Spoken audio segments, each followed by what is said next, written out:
चलिए नमस्कार दोस्तों, स्वागत करते हैं लर्निंग भैया के चैनल पर। फ्रेंड्स, आज की इस वीडियो में लेक्चर 2 भारत की भौतिक विशेषताएं को कवर करेंगे। तो चलिए शुरू करते हैं। भौतिक रूप से भारत को 6 भागों में बांटा गया है। कौन कौन से भागों में बांटा गया है? तो पहला भाग का नाम है उत्तर के पर्वत, नॉर्दर्न माउंटेन। दूसरा है उत्तर के मैदान, नॉर्थन प्लेन। तीसरा है प्रायद्वीपीय पठार, जिसे पेनिनसुलर प्लेट्यू कहा जाता है। चौथा है थार का मरुस्थल। पांचवा तटीय मैदान एंड छठा है द्वीप समूह। तो भारत को 6 भागों में बांटा गया है। याद रखेंगे कौन कौन से? उत्तर के पर्वत, उत्तर के मैदान, प्रायद्वीपीय पठार, थार का मरुस्थल, तटीय मैदान, द्वीप समूह, जिसे आप मैप में भी देख सकते हैं। तो उत्तर के मैदान को सबसे पहले देखते हैं। उत्तर के मैदान में देखते हैं तो ग्रीन कलर से जो हम हाईलाइट किए हैं उसे उत्तर के मैदान को हम रखे हैं। तो उत्तर के मैदान को आप देख सकते हैं कि जम्मू कश्मीर आ जाता है इसमें, लद्दाख, उत्तराखंड, हिमाचल प्रदेश, सिक्किम, अरुणाचल प्रदेश, मेघालय, त्रिपुरा, मणिपुर, ये सब राज्य आ जाते हैं। उत्तर के अगर बात करें उत्तर के मैदान की बात करें तो उत्तर प्रदेश, बिहार, झारखंड का कुछ क्षेत्र, महाराष्ट्र का कुछ क्षेत्र आ जाता है। वैसे ही बात करें कि थार मरुस्थल में कौन सा राज्य आएगा, तो थार मरुस्थल राजस्थान में फैला हुआ है। पश्चिमी तटीय मैदान में पश्चिम की तरफ, जैसे में गुजरात हो गया, महाराष्ट्र, फिर गोवा, वो कर्नाटक और केरल जैसे राज्य हो जाते हैं। वही बात करें कि प्रायद्वीपीय पठार में ऐसे कौन से हैं, तो प्रायद्वीपीय पठार में आपका मध्य प्रदेश आ जाएगा, छत्तीसगढ़ आ जाएगा, तेलंगाना, आंध्र प्रदेश, ऐसे राज्य आ जाएंगे। फिर बात करें कि पूर्वी तटीय मैदान में कौन कौन से राज्य आ जाएंगे, तो आपका पश्चिम बंगाल थोड़ा सा सीमा टच करेगा, ओडिशा, आंध्र प्रदेश और तमिलनाडु। द्वीप समूह में बात करें तो अंडमान निकोबार द्वीप समूह और लक्षद्वीप द्वीप समूह, तो जिसे मैंने मैप में देख लिया। भारत का कुल क्षेत्रफल 32,87,263 वर्ग किलोमीटर, जिसे मैंने लेक्चर 1 में बता दिया था।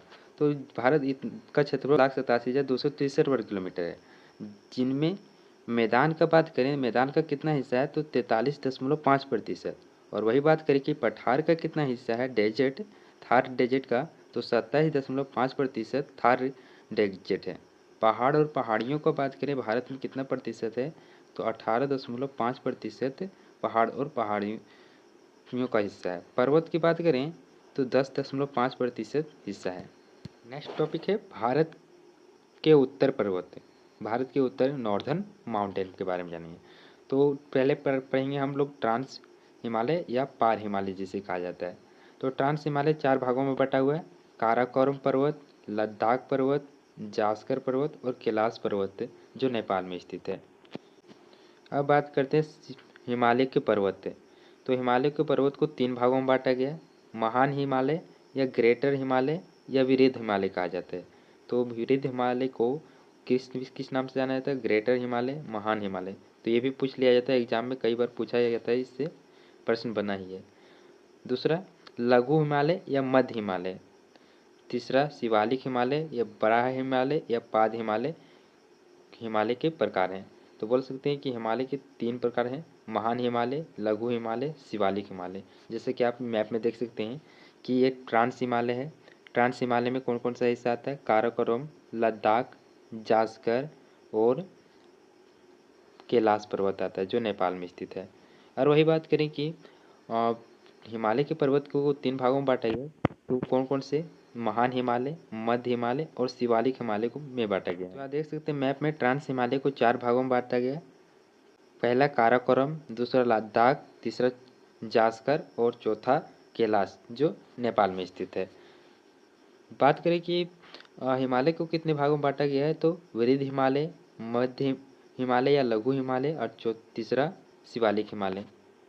तो यहाँ आप देख सकते हैं कि पहला को काराकोरम, लद्दाख, तीसरा जास्कर और चौथा कैलाश, यानी कि ट्रांस हिमालय को 4 भागों में बांटा गया है। काराकोरम, लद्दाख, तीसरा जास्कर और चौथा कैलाश पर्वत के रूप में बांटा गया है। ट्रांस हिमालय या परा हिमालय। तो इसका निर्माण हिमालय के निर्माण से पहले हुआ है।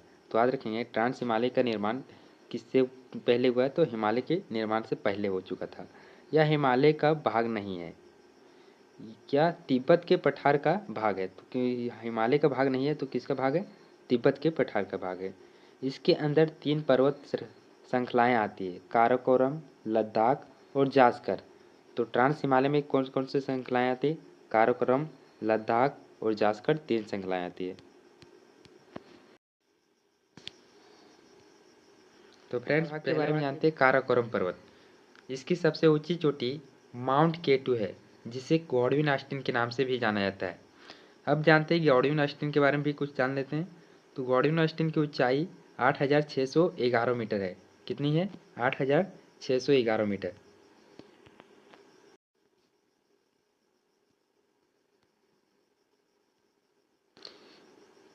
अब बात करते हैं कि लद्दाख यह कहाँ स्थित है? तो लद्दाख के पाक वाले भाग में स्थित है।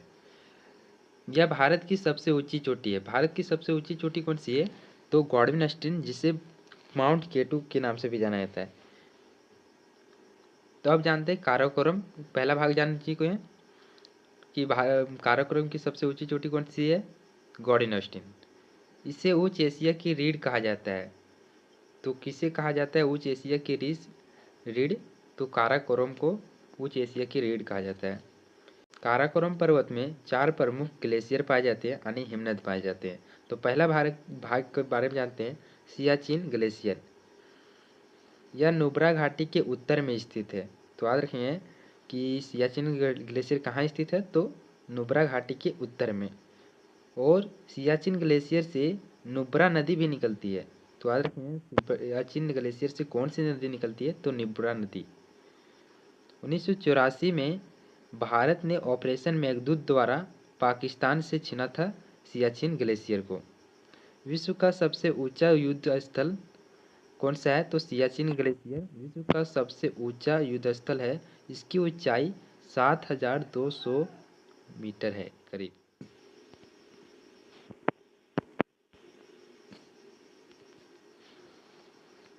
दूसरा हिमनद की बात करें तो बियाफो हिमनद है। और तीसरा है बाल्टोरा हिमनद। चौथा है हिस्पर हिमनद। तो ये 4 हिमनद प्रमुख हिमनद है सियाचिन ग्लेशियर। प्रमुख हिमनद के अलावा अन्य हिमनद की बात करते हैं सियाचिन ग्लेशियर की। सस्यामी हिमनद, चोमोलुंगमा हिमनद और खुर्दनो पिन हिमनद, रीमो हिमनद, पुनमा हिमनद, बातूरा हिमनद। ये सियाचिन ग्लेशियर के हिमनद है। अब बात करते हैं ट्रांस हिमालय का दूसरा भाग लद्दाख पर्वत। विश्व की सर्वाधिक ढलान वाली चोटी इसी में स्थित है, जो राकापोसी चोटी है, जो जम्मू कश्मीर में स्थित है। तो याद रखेंगे, विश्व की सर्वाधिक ढलान वाली चोटी ये कौन से पर्वत श्रृंखला में स्थित है? तो लद्दाख पर्वत श्रृंखला में स्थित है, जो राकापोसी चोटी है और जम्मू कश्मीर में स्थित है। तो लद्दाख पर्वत की ऊंचाई की बात करें तो 6,000 मीटर इसकी ऊंचाई है। लद्दाख पर्वत की ऊंचाई। सिंधु नदी लद्दाख और जास्कर पर्वत श्रेणी के बीच में बहती है। तो पूछा जाता है कि ऐसी कौन सी नदी है जो लद्दाख और जास्कर पर्वत श्रेणी के बीच में बहती है? तो सिंधु नदी ऐसी नदी है जो लद्दाख और जास्कर पर्वत श्रेणी के बीच में बहती है। सिंधु नदी दाएं के तट पर लेह शहर पर स्थित है। भारत का सबसे कम वर्षा वाला क्षेत्र लेह है। तो आप एग्जाम में पूछ लिया था, भारत का सबसे कम वर्षा वाला स्थान कौन सा है? तो लेह। याद रखेंगे। और लेह कौन सी नदी के दाएं ओर स्थित है? तो सिंधु नदी के तट के दाएं ओर लेह शहर स्थित है। लद्दाख का पठार शीत मरुस्थल इसमें स्थित है। लद्दाख के पठार में शीत मरुस्थल यानी कोल्ड डेजर्ट स्थित है। और भारत का सबसे ऊंचा पठार कौन सा है? तो लद्दाख का पठार है। बात करते हैं लद्दाख पर्वत के प्रमुख दर्रे। खारदुंगला दर्रा और चांगला दर्रा ये लद्दाख पर्वत के प्रमुख दर्रे हैं। नेक्स्ट बात करते हैं जास्कर पर्वत। तीसरा है ट्रांस हिमालय का भाग जास्कर पर्वत, जो लद्दाख और पंजाल के बीच में स्थित है। और लद्दाख और जास्कर के बीच में कौन सी नदी बहती है? तो सिंधु नदी बहती है। जैसे कि हम यहाँ बात कर रही हैं कि लद्दाख और जास्कर के बीच में कौन सी नदी बहती है? तो सिंधु नदी बहती है। फ्रेंड्स, हम लोगों ने उत्तर के पर्वत के अंतर्गत ट्रांस हिमालय के 4 भागों काराकोरम, लद्दाख, जास्कर और कैलाश पर्वत का अध्ययन किया। अब हम लोग हिमालय पर्वत का अध्ययन करेंगे, जिनमें हिमालय पर्वत का अध्ययन का 3 भाग का अध्ययन करेंगे। महान हिमालय, ग्रेटर हिमालय या वृद्ध हिमालय, लघु हिमालय, शिवालिक हिमालय का एक एक करके अध्ययन करेंगे। तो चलिए शुरू करते हैं अब। हिमालय पर्वत। तो हिमालय पर्वत का निर्माण भारतीय प्लेट के यूरेशियन प्लेट से टकराने से हुआ है। याद रखेंगे, हिमालय पर्वत का निर्माण किस कारण से हुआ है? तो भारतीय प्लेट का यूरेशियन प्लेट के टकराने से हिमालय पर्वत का निर्माण हुआ है। भारत गोंडवाना लैंड का भाग है। तो याद रखेंगे, भारत किस लैंड का भाग है? तो गोंडवाना लैंड का भाग है, ना कि अंगारा लैंड। हिमालय का निर्माण किस सागर से हुआ है? तो ये एग्जाम में कई बार क्वेश्चन इससे बना है। तो हिमालय का निर्माण टेथिस सागर से हुआ है। हिमालय कौन से? तो हिमालय जो है वो नवीनतम वलित पर्वत का उदाहरण है। याद रखेंगे, हिमालय क्या है? नवीनतम वलित पर्वत का उदाहरण है। हिमालय का निर्माण अवसादी चट्टान से हुआ है। तो याद रखें, हिमालय का निर्माण किस चट्टान से हुआ है? तो अवसादी चट्टान से। हिमालय पर्वत जिसकी लंबाई है 2400 किलोमीटर। तो याद रखें, हिमालय पर्वत की लंबाई कितनी है? 2400 किलोमीटर में हिमालय पर्वत की लंबाई है। इसकी चौड़ाई की बात करें तो पश्चिम में हिमालय पर्वत की चौड़ाई कितनी है? तो 500 किलोमीटर एवं पूर्व में इसकी चौड़ाई 500 किलोमीटर। दोनों तरफ इसकी चौड़ाई कितनी है? 500 किलोमीटर पूर्व और पश्चिम में। तो हिमालय पर्वत की लंबाई बात करें तो कितनी है? 2400 किलोमीटर इसकी लंबाई है। और वही बात करें कि इसकी चौड़ाई की, तो पश्चिम में इसकी चौड़ाई कितनी है? 500 किलोमीटर और पूर्व में भी इसकी चौड़ाई है 500 किलोमीटर। और हिमालय पर्वत की बात करें कि ऊंचाई कितनी है, तो हाइट की बात करें तो 6000 मीटर इसकी हाइट है हिमालय पर्वत की। भारत में समुद्र तल की ऊंचाई चेन्नई के तट से मापी जाती है। तो याद रखेंगे, भारत में समुद्र तल की ऊंचाई कहाँ से मापी जाती है? तो चेन्नई तट से मापी जाती है। ये में है फ्रेंड्स, याद रखेंगे। तो ये में हो गया हमारा। चेन्नई यानी तमिलनाडु में पड़ता है। तो चेन्नई के तट को सी लेवल भी कहा जाता है। तो अब पूछ लिया जाता है कि एग्जाम में सी लेवल के नाम से किसे जाना जाता है? तो चेन्नई के तट को सी लेवल के नाम से जाना जाता है।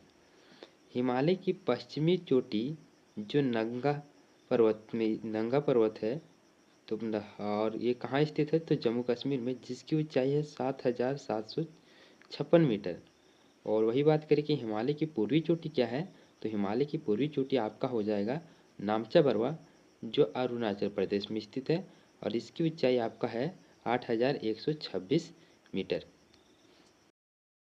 फ्रेंड्स, हम लोगों ने भारत के उत्तर का पहला भाग ट्रांस हिमालय को कंप्लीट कर लिया, जिनमें हम लोगों ने पढ़ा ट्रांस हिमालय की 3 श्रेणियाँ। पहली श्रेणी की बात की तो काराकोरम, दूसरा था लद्दाख और तीसरा था जास्कर।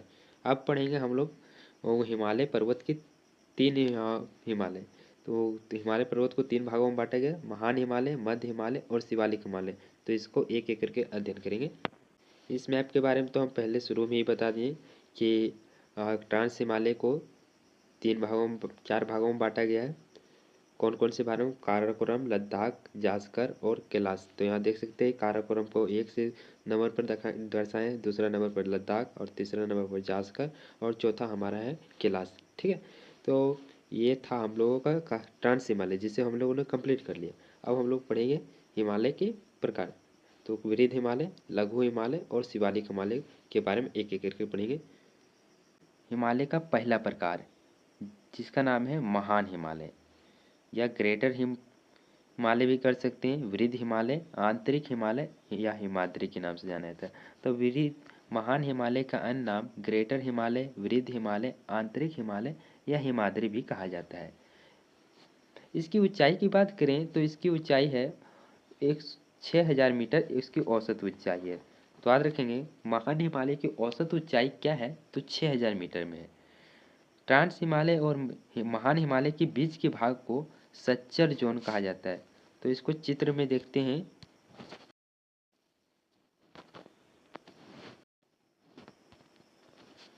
तो आप देख सकते हैं ये आपका ट्रांस हिमालय है। ट्रांस हिमालय और वृद्ध हिमालय यानी महान हिमालय के बीच के भाग को क्या कहा जाता है, सच्चर जोन। याद रखेंगे ट्रांस हिमालय और वृद्ध हिमालय के बीच के भाग को सच्चर जोन के नाम से जाना जाता है। अब बात करते हैं हम वृद्ध हिमालय और मध्य हिमालय के बीच के भाग को क्या कहा जाता है। तो उस वृद्ध हिमालय और मध्य हिमालय के बीच के भाग को मेन सेंट्रल थ्रस्ट कहा जाता है। क्या कहा जाता है, मेन सेंट्रल थ्रस्ट, वृद्ध और मध्य हिमालय के बीच के भाग को।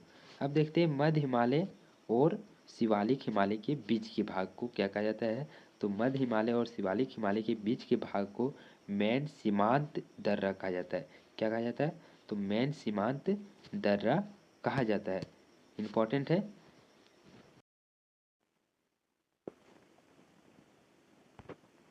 महान हिमालय की चोटी की बात करें तो माउंट एवरेस्ट जो नेपाल में स्थित है। तो माउंट एवरेस्ट कहाँ पर स्थित है, किस देश में स्थित है, तो याद रखेंगे माउंट एवरेस्ट नेपाल में स्थित है।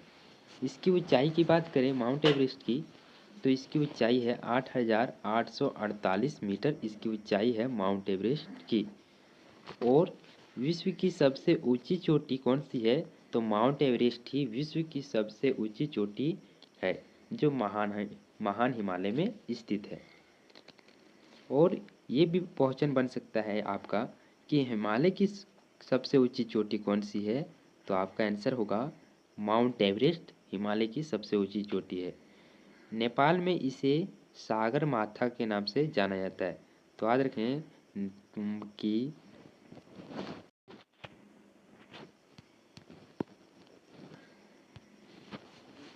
नेपाल में माउंट एवरेस्ट को किस नाम से जाना जाता है, सही उत्तर हो जाएगा आपका सागर माथा के नाम से जाना जाता है माउंट एवरेस्ट को। अब बात करते हैं माउंट एवरेस्ट को चीन में क्या कहा जाता है। तो चीन में इसे चोमोलुंगमा के नाम से जाना जाता है माउंट एवरेस्ट को। महान हिमालय की दूसरी चोटी का नाम है कंचनजंगा जो भारत के सिक्किम और नेपाल के बीच की सीमा के बीच में स्थित है। इसकी ऊंचाई 8556 है। यह भारत में हिमालय की सबसे ऊंची चोटी है। तो याद रखेंगे भारत में हिमालय की सबसे ऊंची चोटी कौन सी है, तो कंचनजंगा। यह विश्व की तीसरी सबसे ऊंची चोटी है। तो विश्व की तीसरी सबसे ऊंची चोटी कौन सी है, तो कंचनजंगा। तीसरी चोटी है नंदा देवी चोटी जो भारत के उत्तराखंड राज्य में स्थित है। इसकी ऊंचाई 7817 मीटर है। तो याद रखेंगे नंदा देवी चोटी की ऊंचाई कितनी है, 7817 मीटर में इसकी ऊंचाई है। यह उत्तराखंड की सबसे ऊंची चोटी है। तो उत्तराखंड की सबसे ऊंची चोटी कौन सी है, नंदा देवी चोटी। उत्तराखंड की अन्य चोटियों की बात करें तो केदारनाथ चोटी जिसकी ऊंचाई है 6968 मीटर, कॉमेट चोटी जिसकी ऊंचाई है 7756 मीटर, चोकबम चोटी जिसकी ऊंचाई है 7138 मीटर, बंदरपुष्ट चोटी जिसकी ऊंचाई है 6320 मीटर, गंगोत्री चोटी और इसकी ऊंचाई है 6672 मीटर। तो याद रखेंगे दोस्तों उत्तराखंड की नंदा देवी चोटी के अलावा अन्य चोटियाँ कौन कौन से हैं, केदारनाथ की चोटी, कॉमेट चोटी, चोखबा चोटी, बंदरपुष्ट और गंगोत्री चोटी। था है आपका नेपाल की प्रमुख चोटियाँ जो पश्चिम से पूर्व की ओर इस प्रकार से हैं। धौलावीरा जिसकी ऊंचाई है 8172 मीटर, अन्नपूर्णा चोटी 8091 मीटर, माउंट मंसाल इसकी ऊंचाई है 8163 मीटर, माउंट एवरेस्ट इसकी ऊंचाई है 8848 मीटर, माउंट वो, माउंट ल्योत्से, माउंट मकालू, कंचनजंगा, ये सभी कहाँ स्थित है? तो नेपाल में स्थित है। महान हिमालय के बाद दूसरा भाग है आपका लघु हिमालय, जिसे लेसर हिमालय के नाम से भी जाना जाता है। अब जानते हैं लघु हिमालय के अन्य नाम कौन कौन से हैं। तो मध्य हिमालय या हिमाचल हिमालय इनका अन्य नाम है। इनकी औसत ऊंचाई की बात करें लघु हिमालय की, तो 3500 से 4000 मीटर इनकी औसत ऊंचाई है। अलग अलग जगहों पर इनका नाम अलग अलग होता है। लघु हिमालय का अलग अलग जगहों पर अलग अलग नाम होता है। जैसे कि जम्मू कश्मीर में इसे पिरपंचाल पर्वत के नाम से जाना जाता है, और जम्मू कश्मीर में यह सबसे लंबी पर्वत है। तो जम्मू कश्मीर की सबसे लंबी पर्वत कौन सी है? तो पिरपंचाल। दूसरा है आपका हिमाचल प्रदेश में आपका कहा जाता है धौलाधर पर्वत है। लघु हिमालय को हिमाचल प्रदेश में धौलाधर पर्वत के नाम से जाना जाता है। उत्तराखंड में मंसूरी या नागटिबा पर्वत के नाम से जाना जाता है। नेपाल में इसे महाभारत पर्वत के नाम से जाना जाता है। तो अलग अलग स्थानों में लघु हिमालय को कई नामों से जाना जाता है। महान हिमालय, लघु हिमालय और उसके बाद तीसरा भाग है शिवालिक हिमालय, जिनका अन्य नाम है बाह्य हिमालय या पाद हिमालय। तो याद रखेंगे शिवालिक हिमालय का अन्य नाम क्या क्या है? बाह्य हिमालय यानी बाहर का हिमालय नीचे की तरफ, और ये पाद हिमालय यानी फुट हिमालय बोल सकते हैं, यानी नीचे की तरफ के हिमालय को क्या कहा जाता है? तो शिवालिक हिमालय। यह सबसे जवान एवं नई पर्वत श्रृंखला का उदाहरण, तो शिवालिक हिमालय अभी का पर्वत का उदाहरण है बोल सकते हैं। सबसे दक्षिणी पर्वत श्रेणी है शिवालिक हिमालय, यह हिमालय की सबसे दक्षिणी पर्वत श्रेणी है।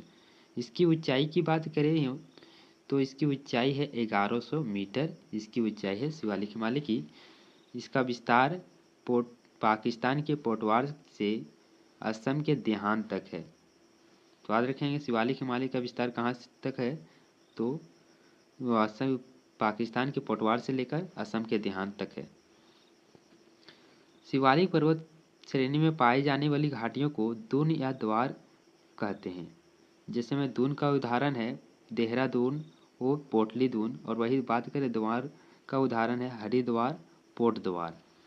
यहाँ पर पाए जाने वाले घास के मैदान, जैसे में जम्मू कश्मीर में कि घास के मैदान को गुलमर्ग, सोनमर्ग और तानमर्ग के नाम से जाना जाता है। लास्ट में सब मर्ग के नाम से ही जाना जाता है जम्मू कश्मीर में।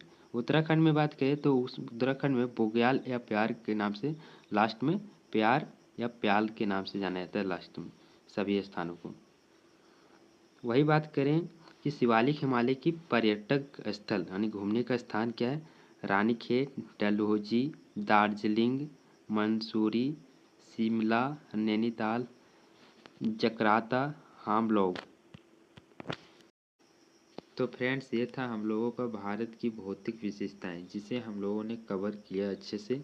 अगर वीडियो अच्छा लगा हो तो वीडियो को लाइक कर दें, चैनल को सब्सक्राइब करें और दोस्तों को शेयर करें।